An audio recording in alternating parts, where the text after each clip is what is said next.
Hey, my beautiful friends. Welcome back to Felicia and Frankie's Way, the podcast where we speak chronic illness fluently. I am your host, Gigi, and today we're pulling back the curtain on what it really looks like when our body stages a full on mutiny. In your spirit, it's just out here trying to make peace talks and relief efforts. But before we dive in, I need to pause for something for a second. We have something that's much heavier than Felicia's latest flare or Frankie's full on spiral because this week we didn't just lose icons, we lost pillars and movements. I am talking about Ozzy Osbourne, Hulk Hogan, Malcolm Jamal Warner. Please tell me that the world didn't just hit delete on a whole chapter of who we are, the music that let us scream, the shows that made us laugh, the heroes who reminded us that we could be more. Ozzy wasn't just metal, he was survival. The eyeliner, the mumble rock, the chaos turned clethardic, the Malcolm, the Theo Huxtable, a whole movement in itself. You know, he's smart, he was cool, he was sensitive, and he was the big brother that we all needed. And of course, Hulk Hogan, the flexing, the bandana wearing symbol of cartoon courage, yelling, "What you gonna do, brother?" in every single living room in America. This isn't just nostalgia, it's an emotional scaffolding. These men held us up before we knew how to hold our own selves up. They weren't just entertainers, they were movements, kings of their own crafts. So, no, I'm not okay. My heart is doing cartwheels and it's not the good kind. I think I need some serious snacks and maybe a therapist. Seriously though, losing them feels like losing childhood, like it exits stage left and the curtains went completely down quickly.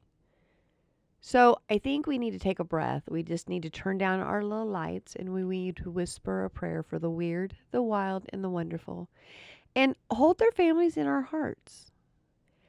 Yeah, we honor them as not for what they did, but how they made us feel comforted and entertained and inspired, seen. Let's give them a few seconds of silence.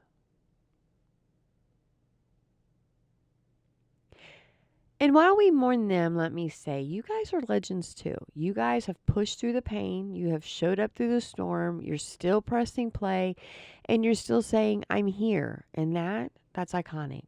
So go grab the heating pad, hug the blanket.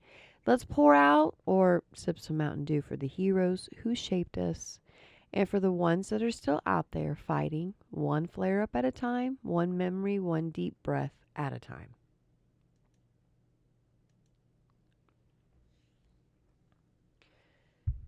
This channel is all about learning and living real. I am just a regular girl riding the chronic illness roller coaster with Felicia, fibro, and Frankie, psoriaticarthritis. I want to share my journey, one flare up at a time with you guys. I'm here to keep it real and connect with fellow warriors and sprinkle in some hope and humor and heart along the way. I'm not a doctor. I'm just an honest talking person with lived experiences. That's all. The real real. Can y'all believe this is episode number 13? Yeah, lucky 13, right? Chaotic. And let me tell you, it has lived up to its name. It has caused me to record this thing about 100 times now, it seems like, and there's always a glitch or something wrong or that's robotic. Or hey, even the one time that I forgot to hit record after 23 minutes to go shut it off after bidding you all goodbye. And oh, guess what? I didn't even hit record. So anyway, but 13 isn't cursed, not for us. You know, we're here, and 13 means that we have showed up through emotional train wrecks and medical mysteries. And we've still managed to hit over 400 views. Golly, 400 real breathing, battle worn warriors like you guys tuning in from bed, from pain, from the edge of, "I can't do this." You guys have still showed up. I see every single one of you guys out there. Right now, I'm also staring down at the clock. I am on a countdown because I have one more day till my Orencia shot. And trust me, my body knows it. It feels like every joint in this temple has RSVP'd to a pain party, and they have brought a +1, don't you know? And of course, Felicia, she's on freaking vocals. Frankie's over there stomping on the dance floor. And meanwhile, I'm just over here trying not to scream into a pillow that's made of ice. I've been pushing myself to keep moving, even at a pain level that would probably make some grown men cry. But I do get up, I stretch, I walk, I breathe. Not because I'm trying to win any Olympic gold or anything, because, yeah, wouldn't that be nice? I do it because I have to. Good Lord. If I sit still too long, I turn into the Tin Man in a thunderstorm. And I've all rusted up. And I'm over here moaning with every move. But fighting that freeze, it takes everything I've got. And I'm not kidding y'all. Lately, I feel like I have literally been running on fumes. Fumes, I say. Pain weather and the fine print of survival. Let's talk about that weather because, oh my gosh, it's been terrible. It has been so unbelievably hot. You can't enjoy anything. Today, the humidity's 102. It's hot. Like, you can't even go outside. It's stifling. But we also have had a lot of rain. A lot and lots and lots of rain. I feel like we're going to all need rowboats soon. But apparently my body's full-blown barometer now, because it rained yesterday and today. And my hands, yeah, they're not okay. And then you add in pressure from post-concussion because, I'm still dealing with that. I can't even wear a hair clip because it feels like a vice on my skull. My scalp hurts.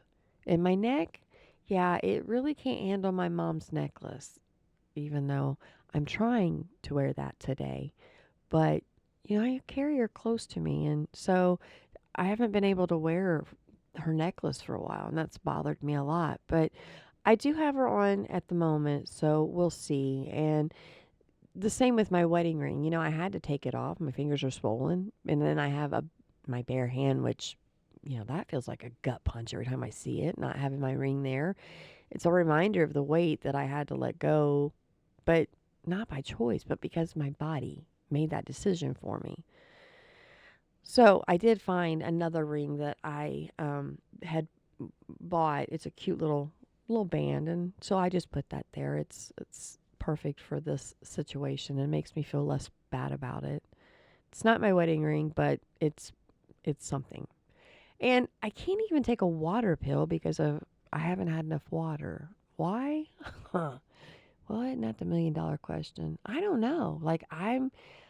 I forget to drink. Like, I forget to eat. I can go and I can go hours without thinking about drinking or anything. And then I'm like, oh yeah, I probably should drink something.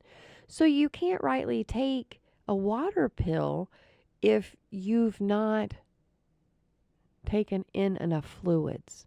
So if I take one, then I could pass out. And I've been there and done that. And that's not cute either. So, yeah. But one of the harder parts this week wasn't even my pain. It was my grandson's, watching him after he had that freak accident with my dog. So he went to go get it out. And they got one of the stitches out and they had to go back to the ER and get the other two removed. So I couldn't even be there with him. I couldn't help. I couldn't even help with the stupid bill. That makes me feel so bad. It makes me feel just, terrible.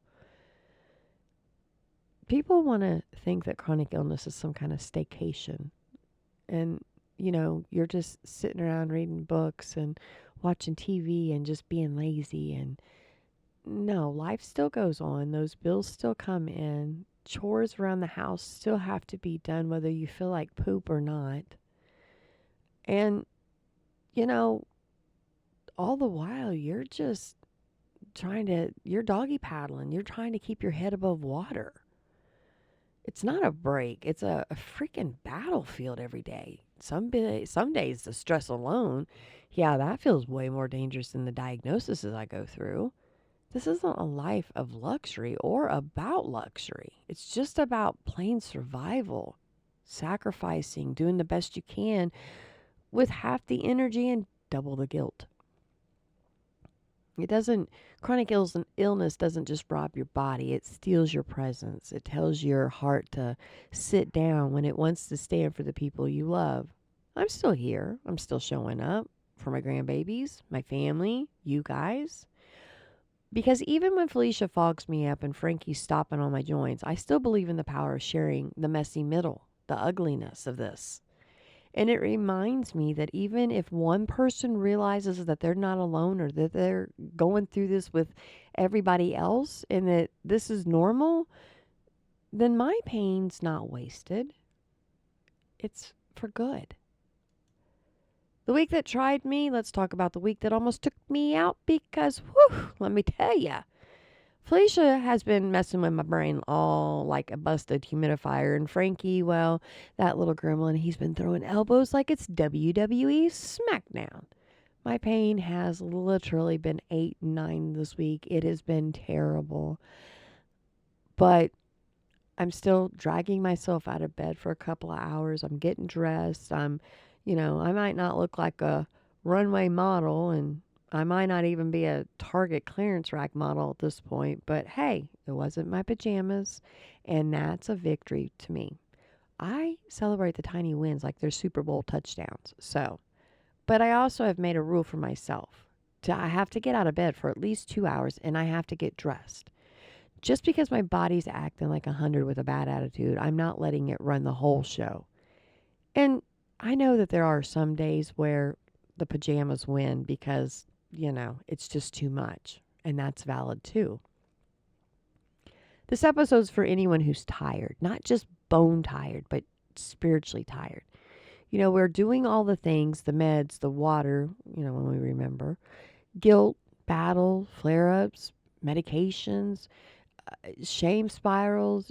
Oh, gosh, I don't know, heating pads and TENS units and shots. And we're going through all of these bins and I don't know, all the hoops and and we still sometimes feel like you're not enough. I feel like that a lot. So I have to remind myself that I'm not lazy, so you're not lazy. I have to remind myself that I'm not flaky. You're not flaky. I have to remind myself that it's okay. It is okay to have bad days. It's okay to just stay in bed because it's too much. You're trying to survive in a body that's glitching like a 2003 Dell computer and still showing up. So, to me, that is a superpower in itself. Control? Yeah, never met her. We're talking about emotional chaos of losing control, the grief of being told what you can't do, the mental weight of never getting to drive your own dang bus. Your immune system's the driver now, and that fool ain't got no license and a lead foot. They can't drive. It's exhausting. You start craving choices even if they're the wrong ones. Like, 3 years ago, I stopped one of my antidepressants. Not because I didn't need it, but because I felt like I needed to have the say in something. Like I wanted to take back. I felt like I was taking too much and I just wanted to not take one. Why? I don't know. But in my head at the time, it made perfect sense. But when I did make that decision, it was like a breath of fresh air. That freedom that comes with it. You've got your relationships, and those change too. In the beginning, your friends are like, "Yeah, I gotcha. I'll be here. I'll come over every weekend, and we'll go out. We'll go. We'll do stuff." But when you're having to cancel on people so much, they just start ghosting you altogether. or the ones that kind of joke around. We kind of joke around a lot here. I try to keep my sense of humor because that is what gets me through majority of everything I go through. And so, yeah, I like to joke around, but when somebody says you got the immune system of a mouse, I mean, I laugh about it, but then I thought about it and I thought, gosh, that kind of hurt. That's kind of okay. Well, and it's not because it's not true, because it is totally. I mean, I do catch every little sniffle and germ and whatever else, but I'd like to think that I'm not fragile, but that I'm just in survival mode 24/7, of course. Summer camp's coming up, y'all, and this one's got me kind of worried. It's the third one since my mama passed. Each year I go, and it's its own emotional roller coaster in itself. Last year, let's see, the year before, the very first year, I stopped my antidepressants right before I went. And it was healing. It did help a lot.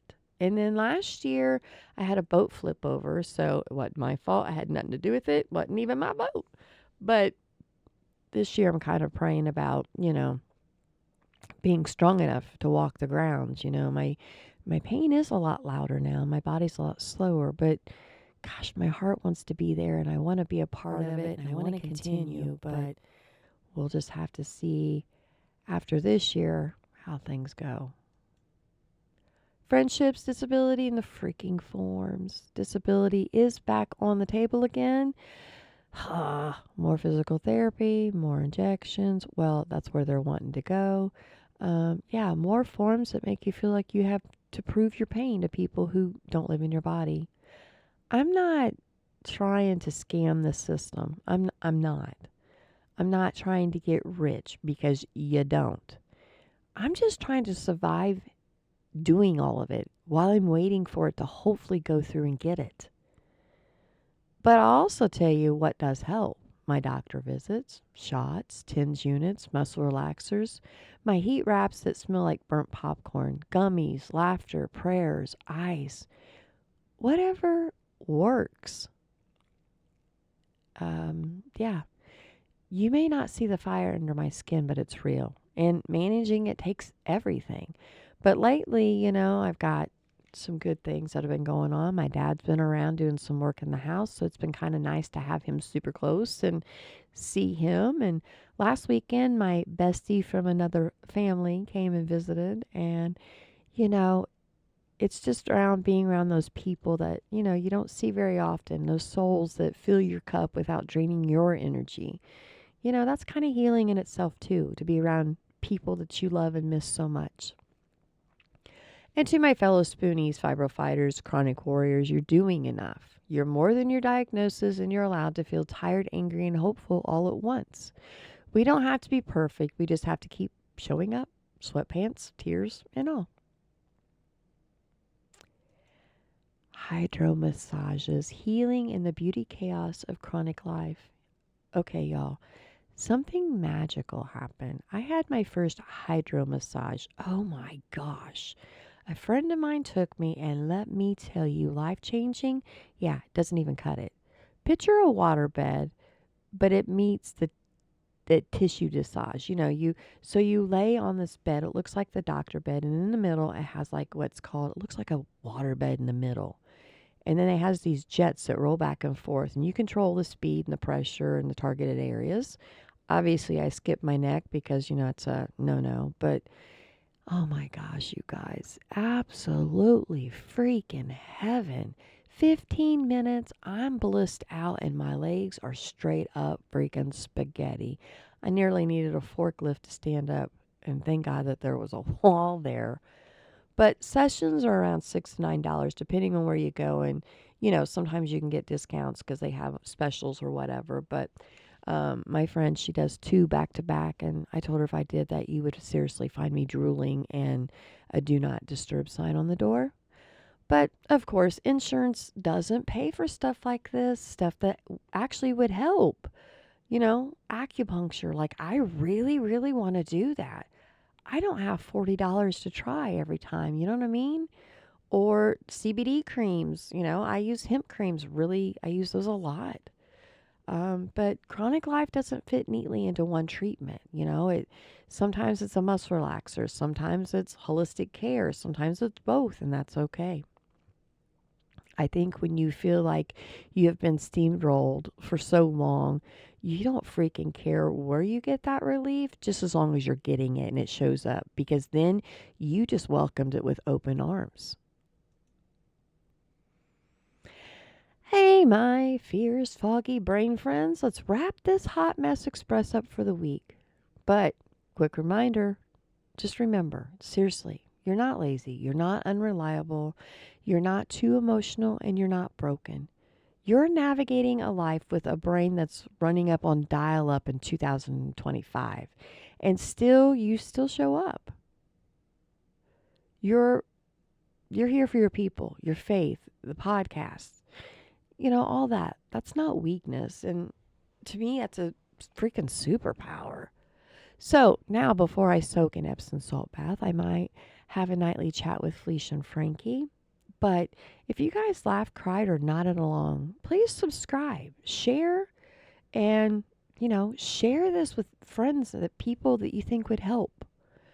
Drop me a review or a comment. Tell me what hits home. I know I'm not talking into the void. I know there's at least 400 of you guys out there. This was episode 13 of Living with Fibro and PSA, Felicia and Frankie's Way. 400 plus views. Loads of brain fog and even more heart. Thank you guys. Thank you all so much for showing up. But keep showing up even if you do in your pajamas. Until next time, stay strong, stay silly, and for sure stay you. Bye, guys.